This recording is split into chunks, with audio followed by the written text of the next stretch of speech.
Buenas noches. Aquí en Lucas capítulo 16 vamos a encontrar un pasaje muy interesante que a propósito es el Señor Jesús, gracias, el que lo hace incrustar en el Evangelio de Lucas, porque el Señor es el que decide qué se coloca o no se coloca en las Sagradas Escrituras, y va a tocar un tema muy importante que ha sido muy manoseado por los predicadores, porque desde el punto de vista de muchos, las finanzas son algo que no tiene nada que ver con este caminar en Cristo Jesús. Pero el Señor Jesús no lo enfoca ni para pedir diezmos, ni para pedir ofrendas especiales, ni para hacer pactos o promesas de prosperidad, ni para chantajear a la gente para que les ocurra un milagro financiero, sueñen con el número de la lotería, nada de eso. ¿Quién mejor que Dios para hablar de un tema del cual está libre de toda codicia? El corazón de Dios está libre de toda codicia y de toda inclinación malsana por los bienes temporales.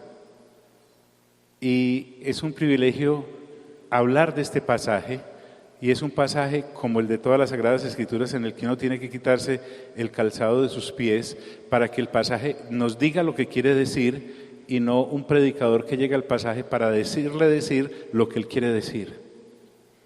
Entonces, mire cómo comienza. El Señor Jesús comienza con una parábola. Y es una parábola dirigida ¿a quiénes? Dígalo conmigo. A sus discípulos. O sea, nuestro Señor insiste en su enseñanza salvífica. Y seguramente había mucha gente a su alrededor. Recuerden que Lucas nos dice desde el capítulo 12 que lo seguían por miles, de pueblo en pueblo. Eso era un caos cada vez que el Señor Jesús llegaba. Y aunque el mensaje es dirigido a nosotros los discípulos, les sirve también a todos aquellos que estaban allí metidos, tal vez buscando un milagro.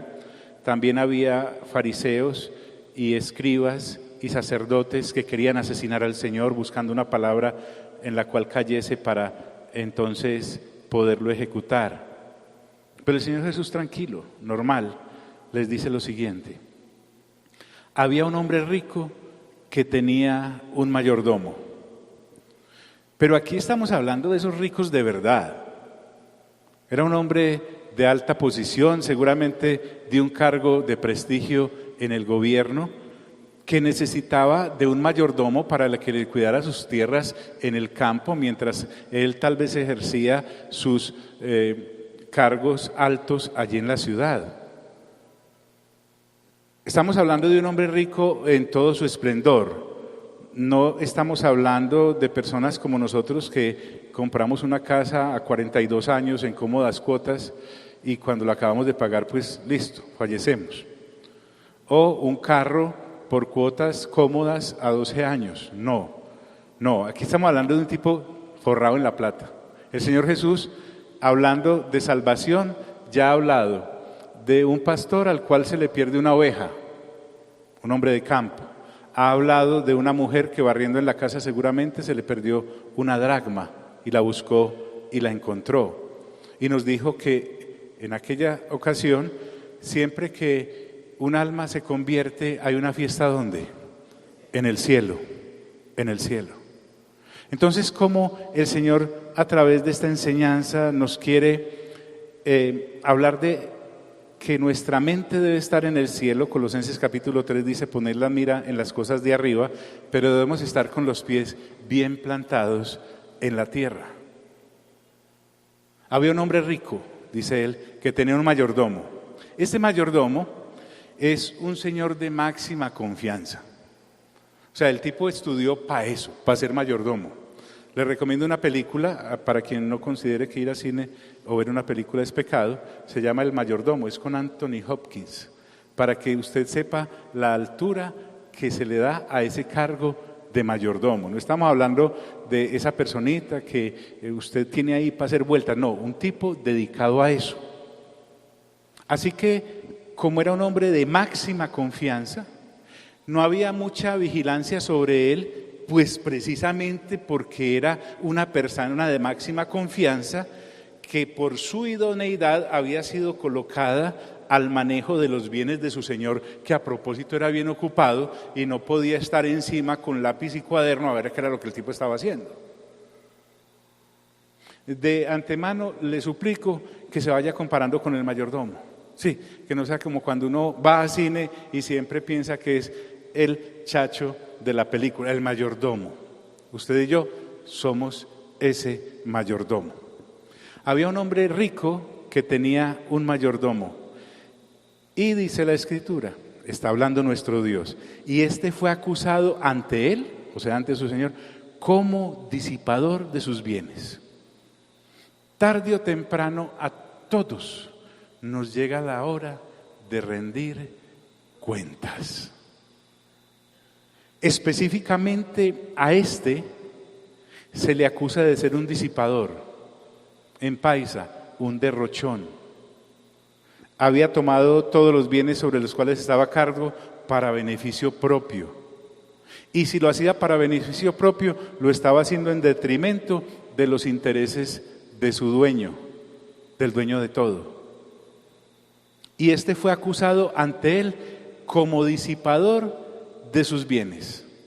Se volvió entonces este hombre un mayordueño. Se apropió de lo que no le pertenecía.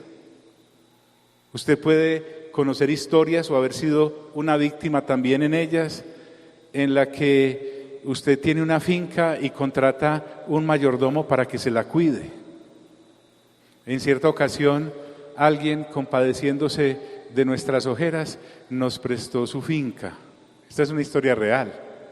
Ahí empacamos todas las almohaditas y todas esas cosas, y cuando llegamos allá, nosotros decíamos, pero sí será allá. ¿Por qué? Porque resulta que había un bus parqueado ahí lleno de gente y todos metidos en la piscina. Eso parecía una olla hirviendo. Y ¿qué era lo que había pasado? Como estas personitas estaban fuera de la ciudad, nos dijeron váyanse para allá, y nosotros felices cuando llegamos allá, el mayordueño había invitado o había alquilado el sitio. ¿Conoce historias así? Con bus y todo. En otra ocasión, un amigo nos contaba que un día iba para su finca en Tierra Caliente y él le gusta montar mucho en bicicleta porque es de esas personas de ejercicio. Cuando a unos 10 kilómetros de la finca ve un hombre en una cicla muy parecida a la de él. Se ve, qué bonita. Y con un uniforme muy parecido al de él. Y con unas zapatillas muy parecidas a las de él, así, pero... Entonces él, pues admirado que alguien tuviera el mismo gusto que él, se fue arrimando cuando era el mayordomo. También conocemos historias de personas que han salido de viaje y la persona al que dejaron a cargo la encuentran acostada en su cama matrimonial con otra persona en su cama matrimonial. Usted ha escuchado historias de personas que están a cargo de algo y se ponen la ropa de la señora y se toman fotos y las colocan en el muro y todas las cosas, y de pronto usted ve que las cosas le empiezan a quedar un poquito anchas o están dañadas o huelen a lo que no es usted. Así era este señor, un disipador. Pero a cada uno le llega su momento de rendir cuentas. Entonces dice el Señor Jesús, me impresiona esta historia porque el Señor va a aterrizar bien el asunto. Entonces le llamó y le dijo, ¿qué es esto que oigo acerca de ti? Usted puede apreciar la educación de este amo, de este dueño. No lo llamó a insultar, no lo agarró por allá y lo sentó a... No. Miren la decencia de este señor. ¿Qué es esto que oigo acerca de ti? Hay sorpresa en el corazón de ese amo. Se oye por allá ese tinte de decepción. porque él creía que sus cosas estaban bien manejadas. Hay tristeza, es como, ¿cómo puede ocurrir esto? Porque te garantizo que este buen amo no era que no le tuviera una excelente remuneración a este hombre, seguramente que sí. Podía disfrutar de muchas comodidades, seguramente que sí. Es posible que se pidiera un aumento en su remuneración, se le hubiese dado. Porque cuando esta clase de personas delegan es porque necesitan tranquilidad, no estar, pues para eso contrataron al mayordomo. Él, por estar lejos de sus campos, atendiendo sus propias obligaciones, pero entonces está el desengaño mayor. Su confianza ha sido rota. Pero lo llama y le pregunta, porque hay que escuchar las dos partes. Mira, te están acusando de disipador y tengo todas las pruebas. Aquí están. Qué situación tan desagradable para este dueño. Y le dice, da cuenta de tu mayordomía, porque ya no podrás más ser mayordomo. En palabras actuales, traiga los libros. Este asunto ya llegó a su tope. Este amo ya había notado que sus uniformes de montar en cicla le quedaban anchos. Estaban desgastados y él los usaba poco. Este hombre ya había notado que su lugar de habitación estaban las cosas en el lugar que no era o de pronto quebradas. Este amo había notado que algunas de sus reses habían desaparecido, que ya no estaban entrando los mismos ingresos, pero él tiene una esperanza. Da cuenta de tu mayordomía, porque ya no podrás más ser mayordomo. Mira, has roto la piedra angular de la mayordomía, la quebraste, la hiciste triza, acabaste con la confianza. Mira al de lado y dígale, ay, ay, ay. Entonces, el mayordomo dijo para sí, es que este hombre rico no conocía plenamente a su mayordomo, pero saben, este mayordomo sí conocía bien a su señor. Y en vez de arrepentirse, se adentra más en el abuso. Aquí no tenemos a aquel que, recuerden en otro ejemplo, le debía mucho a su señor y el señor mandó a apresarlo, a vender todos sus bienes, inclusive sus hijos irían como esclavos y él inmediatamente se humilló. No, aquí no tenemos esta conducta. Eso nos muestra que este hombre rico, porque es un ejemplo del Señor, era un humano, no tiene por qué saberlo todo, Dios sí lo sabe, y es precisamente para donde Dios nos quiere enfocar, pero el mayordomo sí conocía a su Señor. El mayordomo dijo para sí, miren que no hay arrepentimiento, ¿qué haré? O sea, el tipo había perdido completamente la noción de su lugar. Hay un dicho que cada loro debe estar en su estaca. Este loro había perdido completa la noción de su estaca. Porque mi amo me quita la mayordomía. Ni pizca, escuche, de arrepentimiento. Ni pizca de ruego o aceptación de los cargos. Pues uno esperaría, sí, o por lo menos niegue. Pero no es que, miren, porque mi amo me quita. No hay arrepentimiento en él. Este hombre está colocando en el amo la causa de su desgracia. Él no está pensando, es que perdí la mayordomía, me lo merezco. No, mi amo me está quitando la mayordomía. ¿Cómo dice el dicho? Detrás de gordo, ¿qué? Hinchado. Entonces, usted puede encontrarse mayordomos como estos, desde pequeños ejemplos hasta grandes. Esta gente habla en tercera persona cuando hace un daño.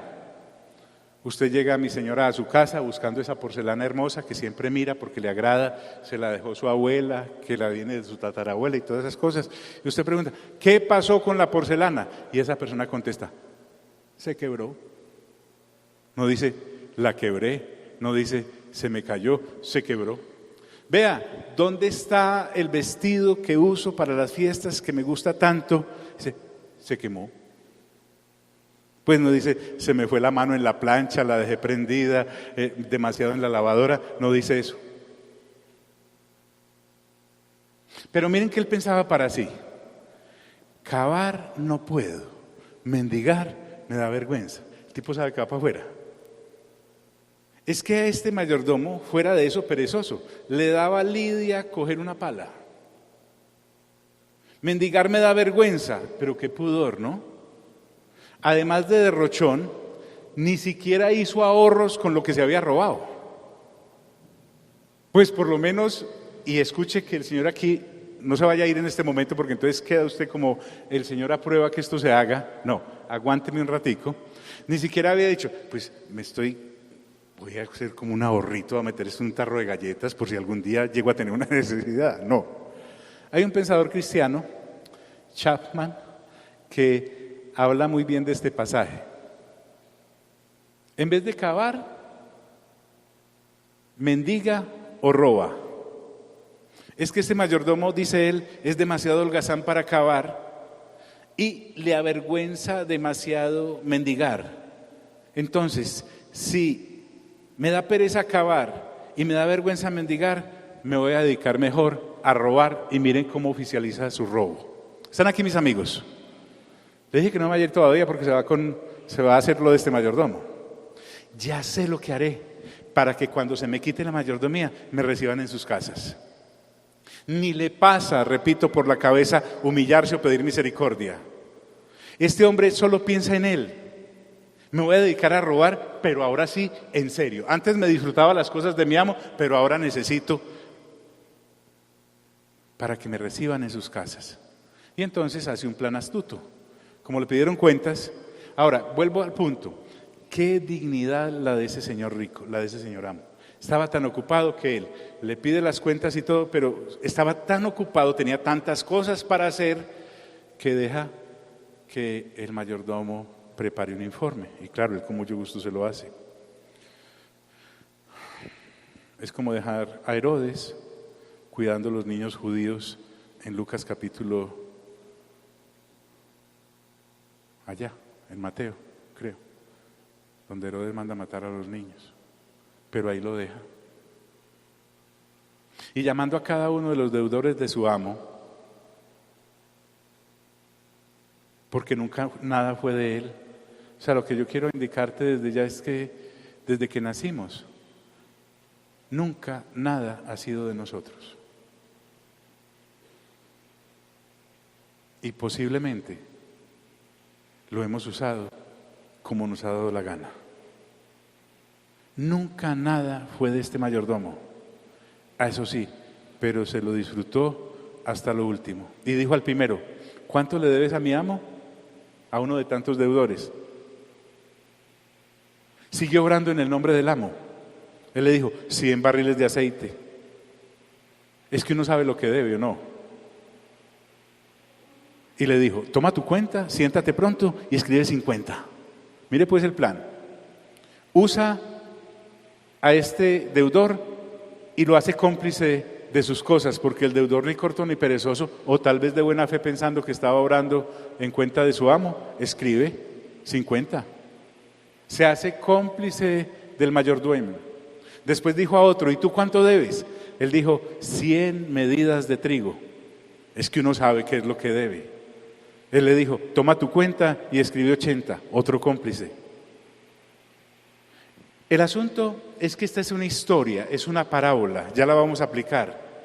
Y en la historia, ese señor rico, al cual no le hacía falta nada de eso, porque era uno de esos ricos de verdad, ¿sí? Alaba al mayordomo malo por haber hecho sagazmente. El amo en la historia, no el señor, es el que está alabando al sagaz.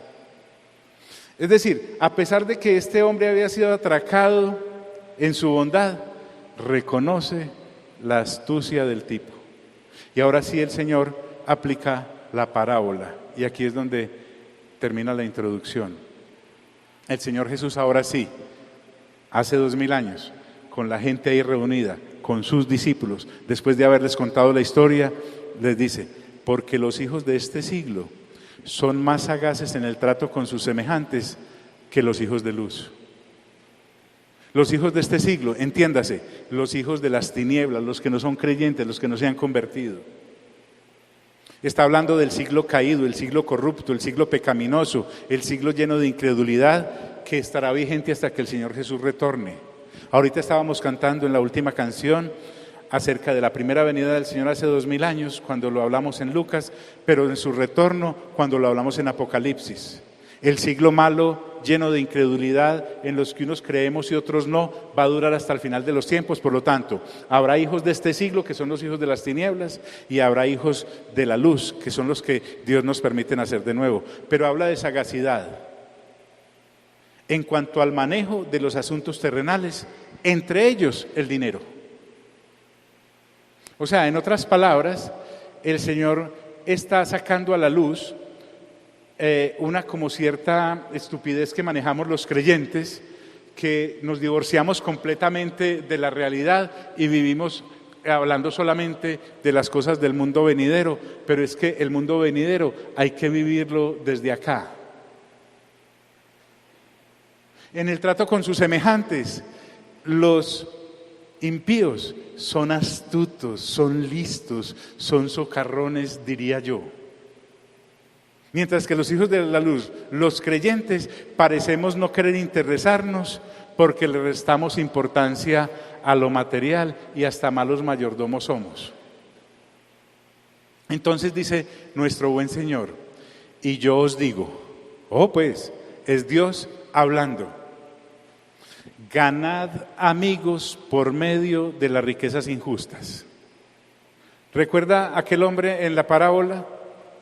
Como se va a quedar sin dónde vivir, sin dónde comer, coge el dinero que no es de él e injustamente con ese dinero, ¿usted qué cree que cuando se encontró con el de los 100 barriles o con el de los 50 bultos de trigo por ahí en la calle, qué? Lo invitaban a comer, lo invitaban a pasear, el tipo no le faltó nada. Ahora el Señor quiere que nosotros apliquemos esto a nuestra vida diaria, ya que nosotros sabemos que vamos para la eternidad y nada de lo que tenemos ahora nos lo vamos a llevar.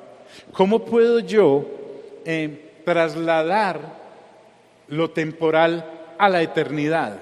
Eso es lo que el Señor me va a enseñar. Que seamos sagaces, no con la sagacidad del caído, sino sagaces con la sagacidad que nos da el Espíritu Santo de ser hijos de luz. Ganad amigos por medio de las riquezas injustas. Ganad es sinónimo de obtener. O sea, ojo acá, cuando el Señor dice ganad amigos por medio de las riquezas injustas, escuche bien, no es una sugerencia. No es una pregunta, no encuentro los signos de interrogación. A los discípulos del versículo 1, el Señor Jesús les está dando una orden, no es una opción. Ganen amigos por medio de las riquezas injustas. A veces leemos las Sagradas Escrituras como si fuera una historia de Hello Kitty, una historia de mentiras, una historia romántica. Hay una orden, ganen amigos con las riquezas injustas. Amigos, es gente, son personas, está hablando de seres humanos. Ganen amigos para la eternidad, colaboren en la gran empresa que mi Padre, el Espíritu Santo y yo, es lo que está diciendo el Señor Jesús, hemos decidido fundar para ganar hijos e hijas para mi Padre hacia la eternidad. El nuevo nacimiento lo damos nosotros, pero ustedes pueden allanar el camino y sumarse a esta gran obra con lo que les hemos entregado, que no es de ustedes, sino que son mayordomos de lo que les hemos entregado. El impío no entiende esto. El cristiano carnal no entiende esto, pero el Señor Jesús está apuntando a darnos la dirección correcta de por qué nos ha entregado algunos denarios a nosotros. Porque tenemos que partir de la base que la Escritura dice, allá en la oración que Ana hace en el primer libro de Samuel cuando habla con Dios, y ella hablando con Dios dice, Señor, tú enriqueces y tú empobreces, Tú das la vida y tú la quitas. Tú humillas y tú exaltas. Ana, esa mujer, da los parámetros de, permítame usar esta palabra, la absolutez de Dios. Dios es el que decide quién es rico y quién es pobre. Dios es el que decide quién maneja mucho o quién maneja poco. Ganad amigos por medio de las riquezas injustas. O no es así. Cuando el Señor Jesús llama a los apóstoles, Él va caminando, ve a Mateo o ve a Pedro, a Juan, a Jacobo y a Andrés. Les dice, vengan en pos de mí y les haré pescadores ¿de qué? De hombres. No hay otro llamado en el Señor para aquellos que llama a ser sus discípulos. Por medio, es decir, el instrumento que ustedes pueden usar son las riquezas, es decir, los bienes terrenales a los que nosotros tengamos acceso en la medida que tengamos acceso a ellos. Dios a mí no me pide que haga los esfuerzos de un rico como el de la parábola. Dios a mí no me pide que haga los esfuerzos de un buen mayordomo en el caso de que hubiera un buen mayordomo en la parábola. Dios me está hablando a mí es en lo que te he entregado, así te parezca poco, porque puede parecerte muy poco lo que he entregado. ¿O no tenemos una mujer en el templo? El Señor Jesús aquí en el mismo Evangelio de Lucas estaba en cierta ocasión mirando cómo la gente ofrendaba en el templo de los judíos y vio que una viuda llegó y solo echó lo que tenía. Él está hablándole a esa viuda de eso poco que tenía. Las riquezas o bienes terrenales a los cuales tengamos acceso es a lo que el Señor Jesús se está refiriendo acá. Ahora, ¿por qué son injustas? Vuelvo y te digo, porque son inmerecidas. Y vuelvo y te digo ¿por qué? Porque Dios es el que enriquece y Dios es el que empobrece. El mismo Dios dice, mía es la tierra y su plenitud, mío es el oro y mío es la plata. Por lo tanto, Él le entrega a cada uno lo que Él le quiere entregar. Usted y yo podemos ser mayordomos de muchas cosas o de poquitas, no hay ningún problema.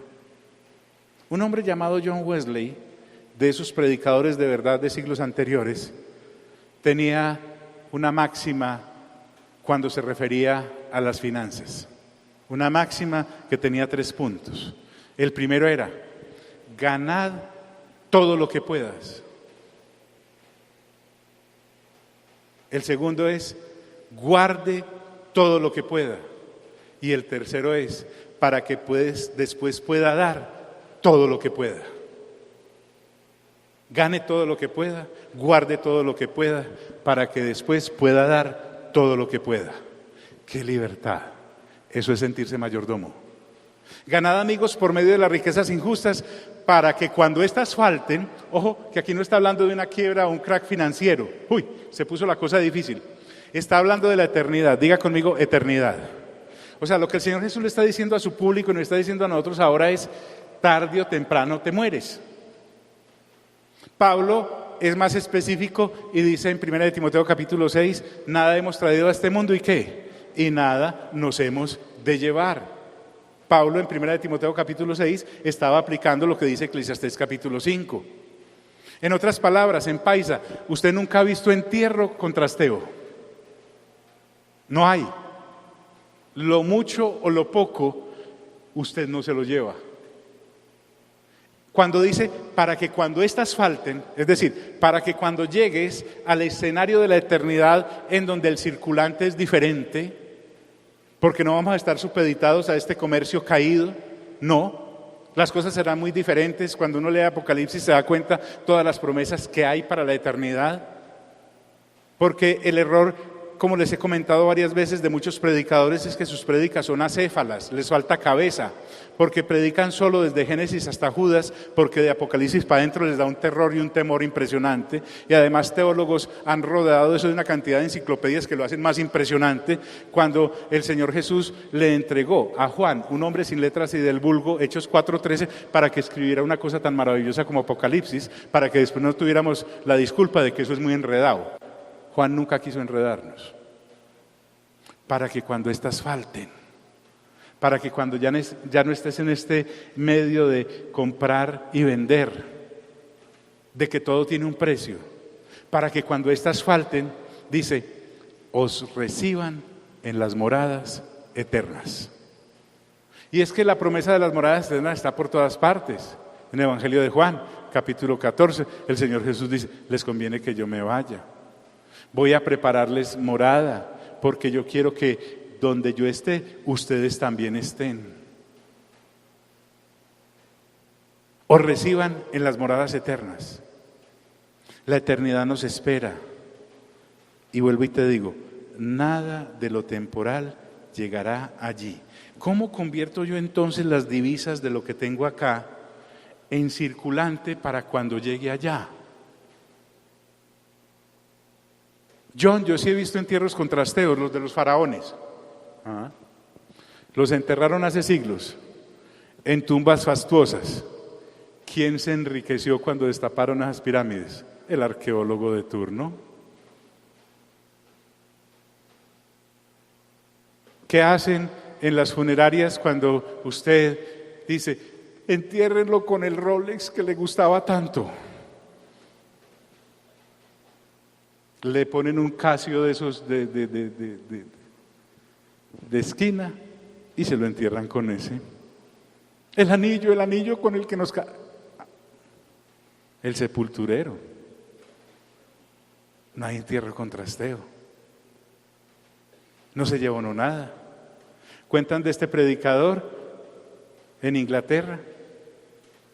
Era invitado a predicar y por variar, como iba desde Latinoamérica, se le perdió la maleta. Y había que predicar de saco y corbata. Entonces, él en su confusión habló con el que lo estaba transportando de parte de esa iglesia y le dijo lo que le había pasado. Dijo, no se preocupe por eso, venga, vamos allí. Yo le consigo un traje bien lindo, bien decente. Y efectivamente, un traje pero bien, bonito, hermoso. Esa noche predicando, prácticamente estrenando. Él tenía, cuando predicaba, la costumbre de meterse la mano a los bolsillos, se en el pantalón, en la chaqueta, e intentó hacer el ademán y se dio cuenta que estaba el ribete, pero no había bolsillo, y aquí tampoco. Y después de que predicó, le fue muy bien en la prédica, pero tenía la duda. Y al salir a comer, porque a los predicadores les invitan a comer, le preguntó al transportador, venga, muy lindo el traje, me quedó espectacular, lo voy a usar muchas veces, pero ¿por qué no tiene bolsillos? Ah, es por un detallito. ¿Recuerda a esa tienda donde fuimos? Sí, el dueño de esa tienda también tiene una funeraria. Y resulta que cuando van a cremar a la persona, pues la creman desnuda. Se le hace un buen lavado perfecto a la prenda y queda. ¿Y por qué no tienen bolsillos? A mí no me asusta lo que sea de un muerto. Dice, porque los muertos no se llevan nada. O reciban en las moradas eternas. Y entonces el Señor dice, el que es fiel en lo muy poco, también en lo más es fiel.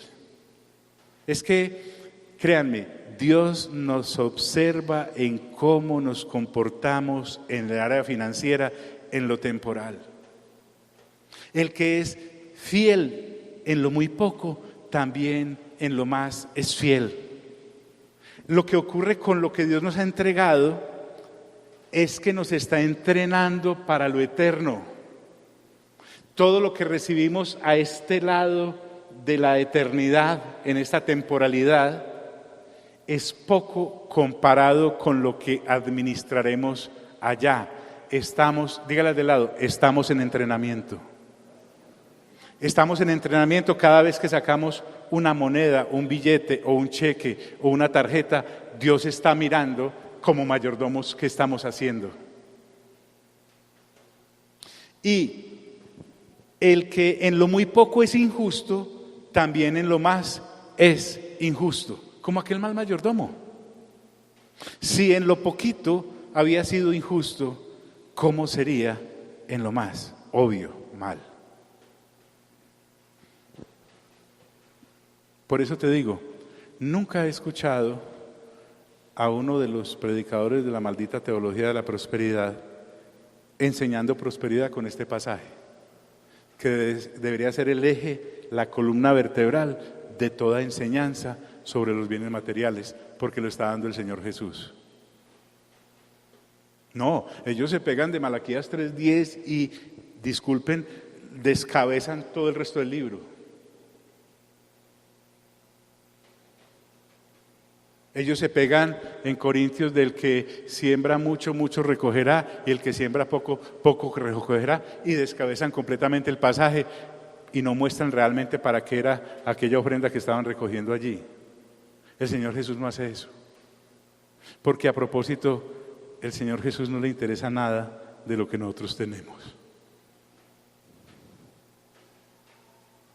Nada.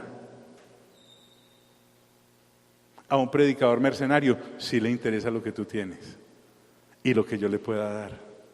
A Jesús no. Pues si en las riquezas injustas no fuisteis fieles, escuche, usándolas para lo que no es eterno, y son injustas porque realmente todo le pertenece a Dios, si no podrías disponer de él después de morir, le dice, ¿quién os confiará lo verdadero? Es decir, lo eterno, lo que no perece. Está lleno de pistas todo lo que vamos a administrar al lado de allá. En alguna parábola, el Señor Jesús habla, te pondré al frente de tantas ciudades. Y si en lo ajeno no fuisteis fieles, ¿quién os dará lo que es vuestro?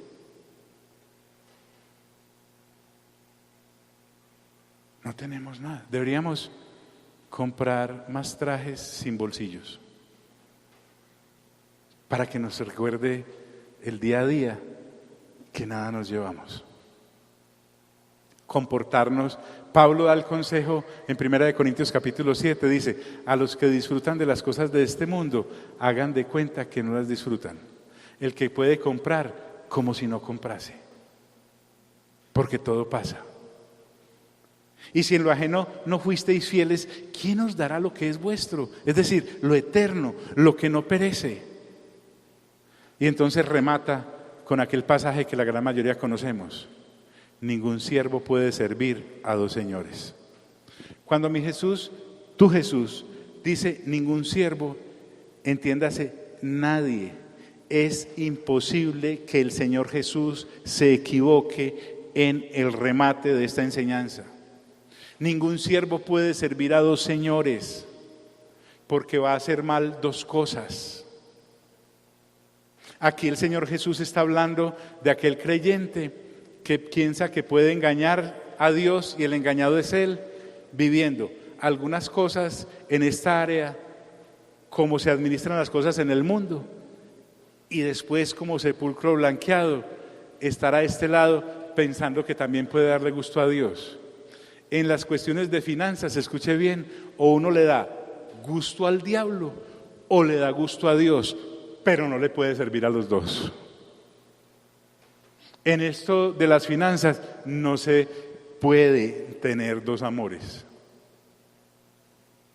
Ningún siervo puede servir a dos señores. Hará mal las dos cosas. Al diablo no le sirve porque se mantiene lleno de culpa cuando está haciendo esas cosas, si es que todavía no se le ha cauterizado en la mente. Y a Dios no le puede servir porque Dios vomita lo tibio. ¡Qué dilema, qué tragedia! Porque aborrecerá al uno y amará al otro.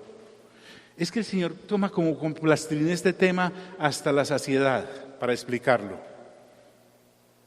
Lo que el Señor Jesús le está diciendo a los discípulos hace 2000 años y lo dirá hasta que retorne, es que nos tenemos que definir en cuanto a quién nos vamos a someter en la administración de los recursos que tenemos. Eso es lo que está pidiendo.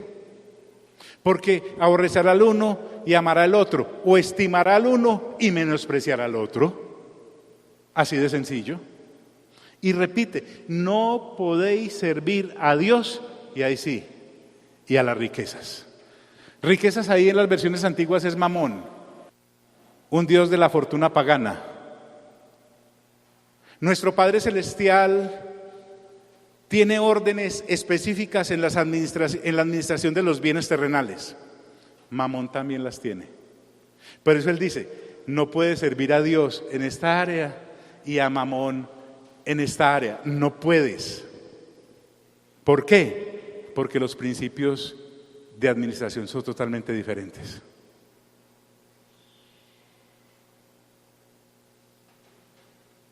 En ese grupo de gente que estaba escuchando al Señor, había unos hombres llamados los fariseos, los escribas y los sacerdotes. La gran mayoría de ellos, saduceos, no creían en la resurrección. Cuando uno no cree en la resurrección, uno piensa que todo llega hasta el cajón. Haga todo lo que quiera, mi hijo, que del cajón para allá no sigue nada. Uno se vuelve nada. Nada. Ñao. La Escritura me dice que es completamente distinto. Por no creer en los principios eternos de Dios, los saduceos que sabían más que Dios, hay gente que sabe más que Dios, sabía. En esta área de las finanzas existe la cuarta persona de la Trinidad. Es aquel hombre o mujer. Si es impío, pues hasta se le justifica. Pero hay creyentes que todavía piensan en esta área, que pueden vivir en esta área como se les dé la gana. No podéis servir a Dios y a Mamón. No podéis servir al Padre Celestial en la administración de tus bienes y al diablo o a alguno de sus demonios representantes en la misma forma. Pero es que para esta clase de enseñanza estaban los fariseos. Mire lo que dice el Señor, o Lucas. Y oían también todas estas cosas, ¿quiénes? Los fariseos. Era gente erudita en la palabra. Se sabían la ley de Moisés. No solamente los 10 mandamientos, la tabla del no que usted y yo conocemos, sino que el total de los mandamientos que hay en Levítico, que son 613. Más todas las normas que ellos le habían acomodado como tradiciones de hombres. Se las sabían al pie de la letra. Y oían también todas estas cosas los fariseos, que eran ¿qué? Avaros, y se burlaban de él. ¿Avaricia qué es? En otras versiones, este versículo 14 parte B dice, amaban el dinero. Otra versión, amantes del dinero. Otra versión, les gustaba mucho el dinero. Otra versión, amigos del dinero. En Colosenses, capítulo 3, cuando el apóstol Pablo expresa cosas a las que debemos morir, una de ellas es la idolatría. Y la idolatría es la codicia allí en ese lugar. La codicia es la sed de tener más. Estos fariseos que enseñaban al pueblo eran avaros, les gustaba el dinero y se burlaban de él. La burla acá no consiste en ja, ja, ja, no, menospreciaban la enseñanza del Señor. En Mateo capítulo 7, el Señor Jesús dice, el que oye mis palabras y no las hace, le compararé a una persona imprudente que edificó su casa sobre la arena. Vinieron ríos y soplaron vientos y esa casa cayó. Y se burlaban de él. Que eran avaros. Entonces les dijo, eso sí, porque el Señor Jesús, agüita en la boca, no le carga a nadie. Vosotros sois los que os justificáis a vosotros mismos delante de los hombres. Hay creyentes como estos fariseos que viven una vida hipócrita. Los hombres creen que son valiosos. Sus rostros religiosos impresionan al que los mira solo con los ojos. Pero ante Dios, esta gente solo es una parranda de hipócritas. Porque a los hombres los podemos engañar porque no ven nuestros corazones. Pero Dios sí nos ve como realmente somos. Y se nos olvida que debemos rendir cuentas por nuestra mayordomía. Vosotros sois los que os justificáis a vosotros mismos delante de los hombres, mas Dios conoce ¿qué?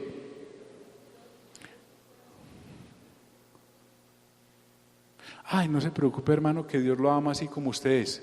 Falso. Si Dios lo amara a uno como uno es, no existiría el lago de fuego y azufre, donde el fuego de ellos nunca muere, donde el gusano de ellos nunca muere y el fuego nunca se apaga. Entonces, mas Dios conoce vuestros corazones. Qué gran temor. Mire, cuando yo leo versículos como estos, yo me quedo pensando, Desnudo estoy delante de Dios. Se me viene Hebreos 4:12, porque la palabra de Dios es viva y eficaz y más cortante que toda espada de doble filo y penetra. Y el versículo 13 dice que todos estamos desnudos delante de Dios. Usted y yo acá nos vemos con ropita, bien arregladitos, nos ponemos bonitos, pero Dios te ve sin todo eso. Pero ¿sabes qué es lo más tremendo? Que ve desnuda nuestra alma. ¡Ay! Mas Dios conoce vuestros corazones, porque lo que los hombres tienen por sublime, es decir, por el top, lo que el ser humano caído tiene por lo máximo, lo que las mentes caídas trabajan solo para este siglo temporal caído, lo que ellos tienen de alta estima en sus corazones, lo que en ellos es de mucho valor. Mire cómo concluye el Señor, dice, delante de Dios es abominación. Y estuve buscando sinónimos de abominación. En otras versiones dice basura. John, en la basura está la plata, me enseñó un reciclador. Depende de la basura. A Junior y a mí nos toca sacar la basura que recogen acá en el aseo. Y hay unas bolsitas que, uy, hermanos, esa no la recicla nadie. También es sinónimo de detestable. Detestable es gas, qué horror. Usted no se metería ese estiércol a un bolsillo. Otra versión dice aborrecible. Mejor enseñanza no puedo encontrar. ¿Y viste? Te dije que no te iba a hablar de diezmos, ni de ofrendas, ni de pactos, porque jamás el Señor usó su enseñanza para eso. La enseñanza de hoy va hasta acá, pero se completa el siguiente viernes, porque entonces vamos a mirar qué es lo que se hace un buen mayordomo, con ejemplos bíblicos desde luego. Solo vamos a tomar los ejemplos que da Lucas en su Evangelio y Lucas en Hechos, para que tomemos solo un autor. ¿Qué hago yo como siendo ya creyente, independientemente de mi estrato, hacer? ¿Cómo logro entrar en ese engranaje juntamente con el Padre y el Espíritu Santo para involucrarme en lo eterno?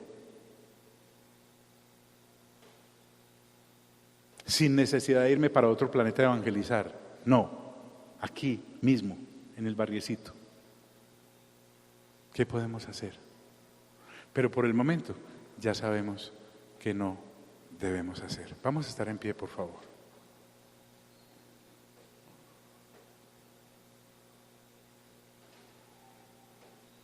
Y solo te quiero recordar la parte final.